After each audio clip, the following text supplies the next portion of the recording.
குழந்தைகளை அப்படிப்பட்ட ஒரு தர்பியத்துக்கு நாம் கொண்டு வர வேண்டும்.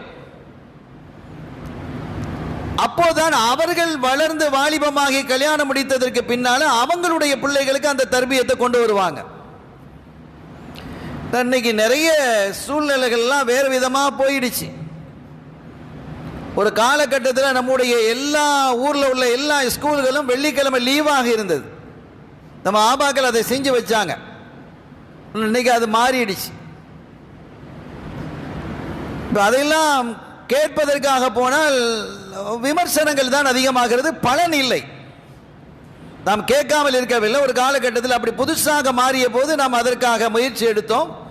அந்த முயற்சிகள் தோல்வியில் போய் முடிந்தது. ஆனால் ஆகிரத்தில் இந்த மாதிரி சூழல்களை யார் ஏற்படுத்துகிறாங்களோ அவங்க அல்லாஹ்வுக்கு பதில் சொல்லட்டும். அவங்க செய்தது சரியா பிழையான்னு அல்லாஹ்வுக்கும் அவங்களுக்கும் உள்ளது இது. இப்போது நாம் முயற்சி எடுக்காமல் இல்லை. அந்த காலத்தில் நாம் முயற்சி எடுத்தோம், அது தோல்வியில் முடிந்தது. திரும்பவும் ஒரு முயற்சி எடுத்தால் என்ன என்ற ஒரு கேள்வி எங்களை நோக்கி, உலமாக்களை நோக்கி கேட்டால் அப்படி ஒரு முயற்சி நாங்கள் எடுப்பதற்கு தயாரில்லை. ஏனெனில் அது பயன் தராது என்பது எங்களுக்கு தெளிவானதற்கு பிறகு பயன் தராட்டால் பரவாயில்ல, அது ஒரு பிரச்சனையாக ஆகும். ஆக பயனும் தரவில்லை, பிரச்சனையாக ஆகிறது என்பதற்கு பிறகு நம்ம போய் அதை செய்ய முடியுமா என்ன?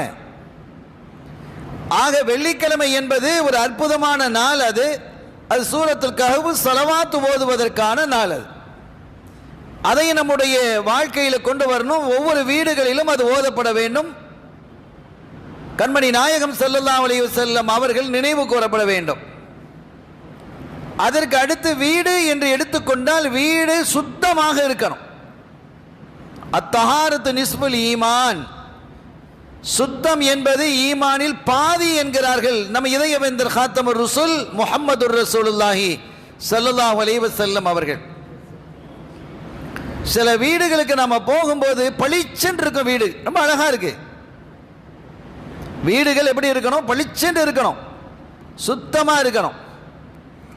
இன்னும் சில வீடுகளுக்கு போகும் பொழுது அங்கன துணி, அங்கன பொருள், சாமா, அது இது கூலம், குப்பை, இந்த மாதிரி நிறைய இருக்கிறது. இது இஸ்லாம் விரும்பல.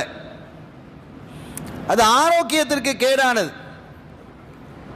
நிறைய இடங்களில் பார்த்தா இந்த ஒட்டடை பிடித்து இருக்கிறத பார்க்குறாங்க வீடுகளில். நம்முடைய ஆபாக்கள் சொல்வதற்கு நம்ம கேட்டிருக்கிறோம், ஒட்டடைகள் எங்கே அடிந்திருக்கிறதோ அந்த வீடுகளிலே பரக்கத்து ஈடுபட்டு போயிடு. எனவே அது நல்ல ஒரு சூழல் அல்ல. அது மாறாக வீட்டை அழகாகவும் மனமாகவும் வைக்கணும். நம்ம ஆபாக்கள் என்ன செஞ்சாங்க? வெள்ளிக்கிழமை ராத்திரி வீடுகளில் எல்லாம் சந்தனபத்தி பற்றி வைப்பாங்க அல்லது குமஞ்சாம் போடுவாங்க. அதே மாதிரி குழந்தைகள் பிறந்தாலும் கூட இப்போ என்ன செய்யறது? குழந்தைகளுக்கு குமஞ்சாம் போடுறது இப்போ அதெல்லாம் குறைஞ்சிக்கிட்டே வருது. அது நோய் எதிர்ப்பு சக்தி அதில் இருக்குது.